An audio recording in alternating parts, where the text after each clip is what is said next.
میرا اللہ فرماتا ہے او دنیا والو، قیامت کے دن تم لوگ دیکھو گے کہ دودھ پلانے والی ماں کو اپنے بچے بھول جائیں گے۔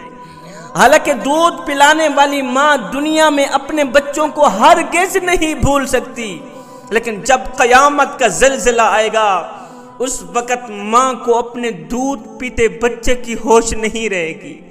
جب قیامت کا زلزلہ آئے گا ماں کو اپنی فکر پڑ جائے گی، اپنی جان کی پڑ جائے گی۔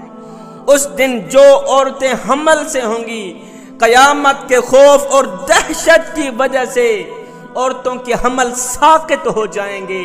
میرا اللہ فرماتا ہے لوگو، اس دن جب تم لوگوں کو دیکھو گے، دوسرے لوگوں کو دیکھ کر یہ محسوس کرو گے کہ یہ لوگ نشے میں ہیں، حالانکہ وہ نشے میں نہیں ہوں گے۔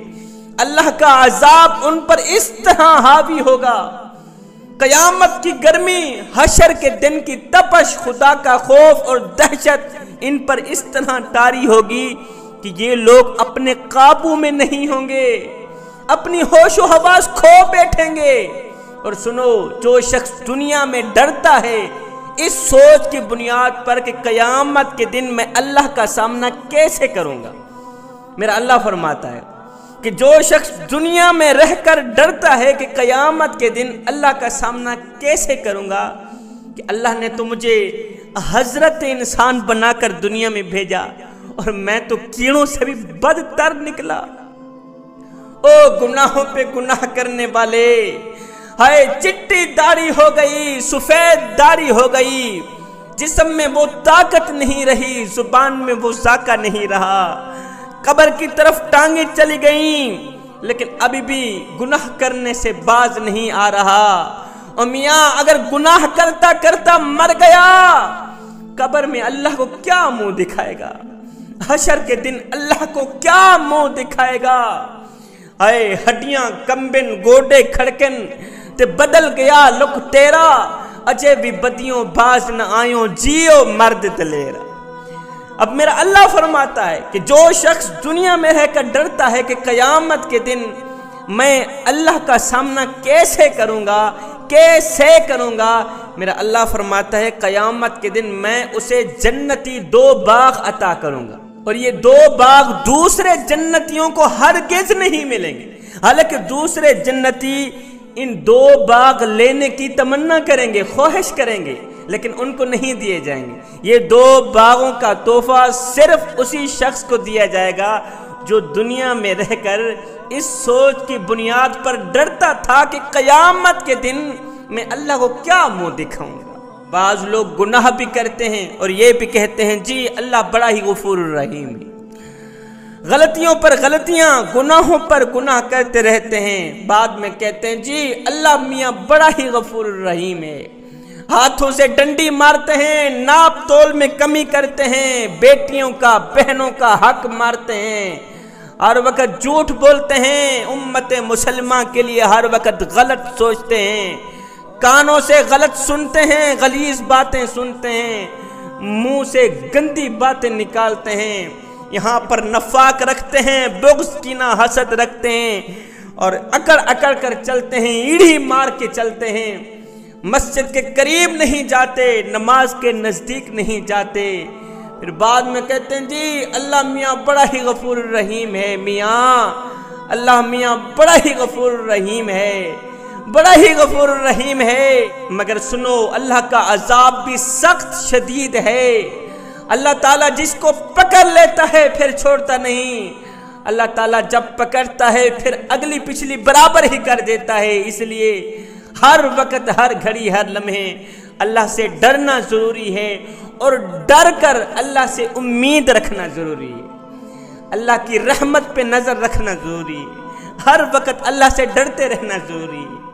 قیامت کے دن جب جنتی لوگ جہنمیوں سے پوچھیں گے کہ آخر کون سی چیز نے تمہیں جہنم کا ایندھن بنایا، تو وہ سب سے پہلی بات یہ کہیں گے کہ ہم نماز نہیں پڑھا کرتے تھے، کنجر خانوں کو آباد کرتے تھے، لیکن مسجدوں کو ویران۔ افسوس ہم لوگ نماز نہ پڑھ سکے، کاش کہ ہم لوگ دنیا میں اللہ کو سجدے کر لیتے، نماز پڑھ لیتے، کاش کہ دنیا میں اللہ کا گھر آباد کر لیتے، ہے مسجدوں میں پڑی چٹائیاں ہمارا انتظار کرتی رہیں، الماریوں میں پڑے ہوئے قرآن پڑھنے والوں کے منتظر رہے۔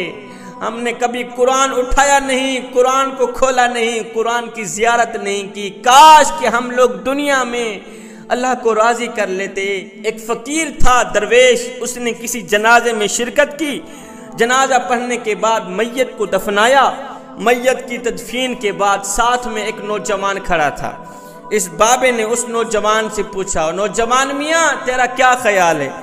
اگر یہی شخص دوبارہ دنیا میں پلٹ کر آ بھی جائے تو اب یہ کیا کرنا پسند کرے گا؟ اس نوجوان نے کہا، بابا جی اگر یہ شخص دوبارہ دنیا میں لوٹ کر آ بھی جائے تو اب یہ توبہ کرنا پسند کرے گا، اب یہ قرآن پڑھنا پسند کرے گا، اب یہ استغفار کرنا پسند کرے گا، اب یہ نماز پڑھنا پسند کرے گا۔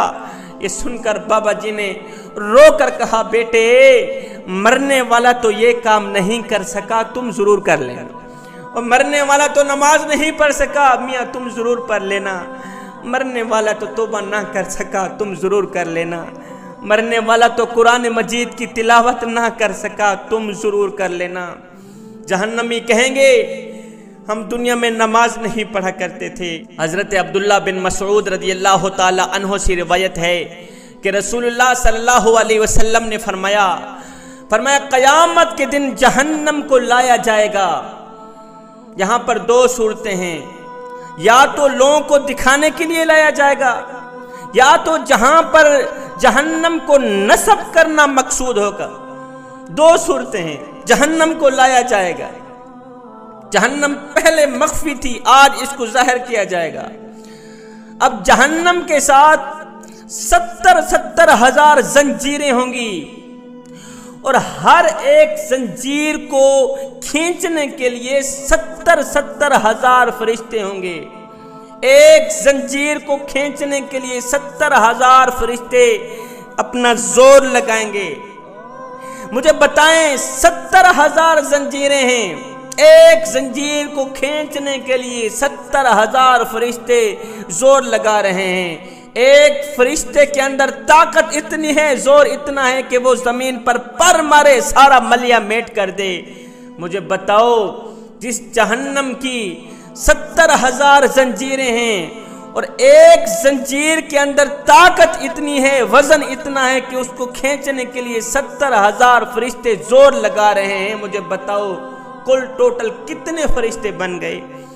جب اتنے زیادہ فرشتے جہنم کو کھینچ رہے ہیں، وہ جہنم کتنی بڑی ہوگی؟ میرے رسول اللہ صلی اللہ علیہ وسلم نے فرمایا قیامت کے دن جب لوگ اللہ کے سامنے کھڑے ہوں گے، بے بس کھڑے ہوں گے، سر نیچے ہوگا، فرمایا اس وقت کچھ لوگوں کا حال یہ ہوگا کہ کچھ لوگوں کو اتنا پسینہ آیا ہوا ہوگا کہ وہ پسینے کے اندر ڈوبے ہوئے ہوں گے، نظر بھی نہیں آئیں گے، پیروں کی تلیوں سے لے کر کانوں تک وہ غائب ہوں گے پسینے کے پانی کے اندر۔ اتنا پسینہ کیوں آئے گا؟ گرمی کی تپش۔ اس وقت سورج اتنا نزدیک ہوگا، لوگوں کی اتنا قریب ہوگا، پتہ چلے گا کہ بالکل سر کے اوپر سورج آیا ہوا ہے۔